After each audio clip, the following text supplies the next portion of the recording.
This is an ABP Life podcast.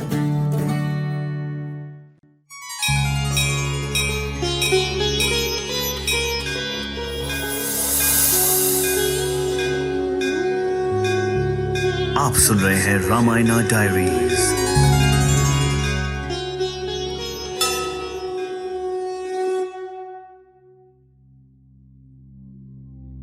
गुरुपद रज मृदु मंजुल अंजन, नयन अमिया दृग दोष विभंजन।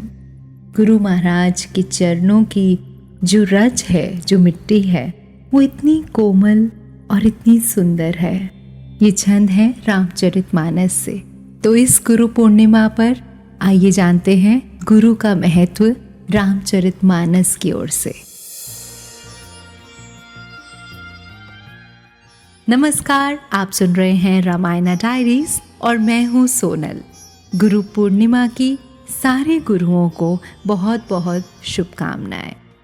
गुरु वो होता है जो हमें ज्ञान देता है, और ज़रूरी नहीं कि उस ज्ञान को लेने के लिए हमें किसी गुरु के पास जाने की ज़रूरत पड़े।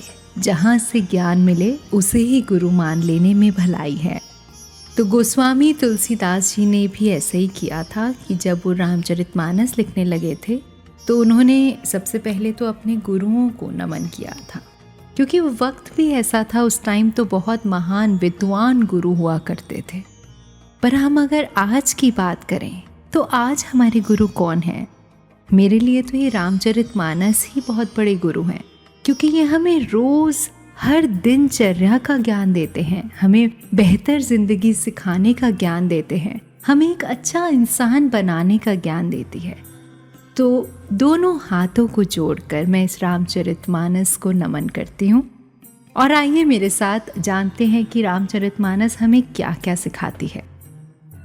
सबसे पहले तो हमें ये मानना होगा कि रामचरितमानस में जैसे भगवान श्री राम का जो चरित्र है, जो उनके बारे में, जो उनका कैरेक्टर है, उसके बारे में उन्होंने इतने प्रभावशाली तरीके से समझाया है, और जितने प्रभावशाली तरीके से उन्होंने उनका कैरेक्टर समझाया है, उतने ही प्रभावशाली तरीके से उन्हें राम के माध्यम से हमें अपना जीवन जीना सिखाया है। कुछ बातें होती हैं जब ज्ञान दिया जाता है ना, जिसे कहते हैं जब थ्योरी क्लास होती है तो कुछ चीज़ें हम भूल जाते हैं, लेकिन जब हम उसे प्रैक्टिकल तरीके से समझाते हैं, किसी के माध्यम से समझाते हैं, किसी का रियल लाइफ एग्जाम्पल लेके समझाते हैं, तो वही बात हमें ज़्यादा टाइम तक याद रहती है। तो रामचरितमानस में भी यही बताया गया है कि अगर आपको अपने जीवन को सफल बनाना है, सुखी बनाना है, बिना किसी परेशानियों के बनाना है, तो सिर्फ प्रभु का भजन करने की ज़रूरत नहीं है। उसके साथ साथ आपको अपना जो सांसारिक व्यवहार है वो अच्छा करना पड़ेगा, और उसे अच्छा करने के लिए आपको अपने घर से ही शुरुआत करनी पड़ेगी। कह मृदु बचन बनाई, पाछे अनहित मन कुटिलाई, जाकर चित अहि गति समभाई, अस कुमित्र परिहर ही भलाई। तो किष्किंधा कांड में श्री राम ने जो अपने मित्रों को लक्षण बता रहे हैं, और उन्होंने कहा कि एक अच्छा मित्र जो है वो जीवन की बहुत बड़ी उपलब्धि है। अब ये वो मित्र नहीं है जो आपको सोशल नेटवर्किंग पे मिल जाते हैं और ऑन एंड ऑफ रहते हैं। ये उन मित्रों की बात हो रही है जो आपका साथ कभी नहीं छोड़ते और आपके सुख से ज़्यादा आपके दुख में साथ खड़े होते हैं। तो चौपाई में लिखा है कि जो सामने तो केवल बहुत ही मीठी मीठी बातें करता है, लेकिन पीछे बुराई करता है, ऐसे लोगों से हमेशा दूरी बनाकर रखनी चाहिए, क्योंकि ये लोग स्वार्थी होते हैं। और ये बात अगर आपको आज नहीं याद आएगी तो शायद कई साल बाद आएगी। तो इस चौपाई में भी भगवान राम ने लक्ष्मण को कहा है कि जिसका मन सांप की चाल के समान टेढ़ा मेढ़ा है, तो ऐसे कुमित्र को त्यागने में ही आपकी भलाई है। क्योंकि सच्चा मित्र जो होता है ना, वो हमेशा सीधी बात करेगा, सटीक बात करेगा। शायद वो बात आपको बुरी भी लग जाए, लेकिन वो आपको कभी घुमाएगा नहीं। क्योंकि अगर जो आपको बातों में घुमा रहा है, या फिर आपको कुछ ऐसे इंसिडेंसेस दिख रहे हैं कि मैं उलझ रहा हूँ तो आपका जीवन भी उलझता रह जाएगा। तो रामचरितमानस हमें ये सिखाता है कि एक सच्चा मित्र आपको सही राय देता है, और मित्रता में जैसे कहते हैं कि एक दूसरे के प्रति एक खुला हृदय होना चाहिए। लाइफ में वैसे ही बहुत टेंशन्स होती हैं, स्ट्रेस होता है लोगों को, तो हमें और फालतू का स्ट्रेस क्यों पालना है। अगर जिन लोगों के साथ हमारी नहीं बन रही है उनसे दूरी कर लो, दूरी करने में ही भलाई है, क्योंकि आप मन से जो है, मन से आप अंदर से जब तक शांति नहीं रहेगी तब तक आपको खलबली मचती रहेगी। तो ये कुछ जेंटल रिमाइंडर्स हैं जो हमें ये हमारा गुरु रामचरितमानस दे देता है। गुरु कहते हैं कि अगर कुछ करना ही है ना तो त्याग करना शुरू करो। जब हम चीज़ों को त्याग करते हैं ना तो उसके साथ बहुत सारी चीज़ें जुड़ी होती हैं जो अपने आप माइनस हो जाती हैं। त्याग करना किसे कहते हैं? अगर हम अपनी लाइफ से किसी चीज़ को माइनस कर रहे हैं। सबसे पहले नाम आता है चीज़ों को त्याग करने की बात होती है तो काम, क्रोध, लोभ और अपार जिसे कहते हैं, कि जो एक अपार के साथ साथ एक अपार मतलब यानी जो आपके अंदर का, जैसे फॉर एग्जांपल अगर खांसी होती है तो कफ आता है साथ में खांसी के, तो अगर आप खांसी करते करते उस कफ को अंदर ही रखते रहेंगे तो वो 2 दिन की खांसी शायद 10 दिन, और वो 10 दिन की खांसी एक बड़ी बीमारी बनकर रह जाएगी। पर अगर आपको खांसी आ रही है और उसके साथ कफ आ रहा है तो उस कफ का त्याग करने में ही भलाई है। ये एग्जाम्पल आपको बहुत सारी चीज़ें आपकी ज़िंदगी की चीज़ों से जोड़ सकता है कि आप खुद अपनी ज़िंदगी के लिए डिसाइड करिए कि ऐसी कौन सी चीज़ें हैं जो आप त्याग कर सकते हैं, और उसको आज से ही क्यों ना त्याग शुरू किया जाए।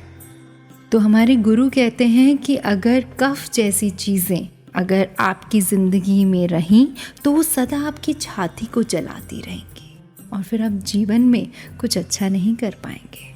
तो अब ये आपका काम है कि आपको लाइफ में, अपनी लाइफ में अंदर झांक के ये देखना है कि ऐसी कौन सी चीज़ें हैं जो कफ की तरह हैं और जिनको मैं निकाल नहीं पा रहा, वो मेरे ज़िंदगी के लिए नुकसानदायक है, लेकिन मैं उनसे डिटैच नहीं हो पा रहा। तो आज ही वो टाइम है कि मुझे ऐसी चीज़ों से डिटैच होना है, उन्हें त्याग करना है, क्योंकि हमेशा हमें आगे बढ़ने के लिए इन चीज़ों का त्याग करना बहुत ज़रूरी होता है।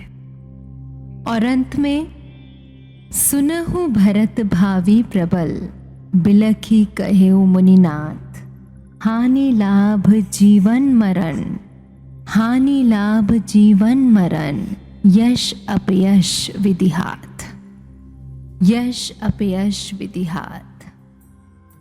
तो कहते हैं कि भले ही लाभ, हानि, प्रॉफिट, लॉस, ये सब जीवन जो है, जन्म, मरण, ये सब ईश्वर के हाथ में होता है, यही हम सब कहते हैं।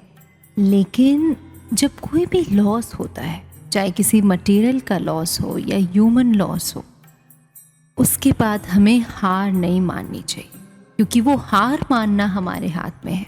आज की सिचुएशन भी देखें, पिछला साल भी जो देखें, पैंडमिक ने बहुत सारे लॉसेस हमें दिखाए हैं, चाहे ह्यूमन लॉस हो, चाहे बिजनेस लॉस हो, बहुत लोगों को लॉस हुआ है। लेकिन इसी टाइम हमें ये ज्ञान मिलता है रामचरितमानस से कि हमें हार नहीं माननी है, क्योंकि ये चीज़ हमारे हाथ में है। तो यही बात हमारे गुरु सिखा रहे हैं, यानी रामचरितमानस बताती है कि जीवन जितना भी मिले उसे हमें कैसे जीना है, ये सिर्फ हम डिसाइड करते हैं। तो हमें अपने जीवन को बहुत ही सफल जीवन बनाना है, आगे क्या करना है उसके बारे में सोचना है, और आगे से पहले आज क्या करना है उसके बारे में अभी सोचना है और अभी से ही शुरू करना है। तो इसी के साथ इस कथा को देते हैं विराम। आप सुन रहे थे रामायणा डायरीज सोनल के साथ। जय सिया राम।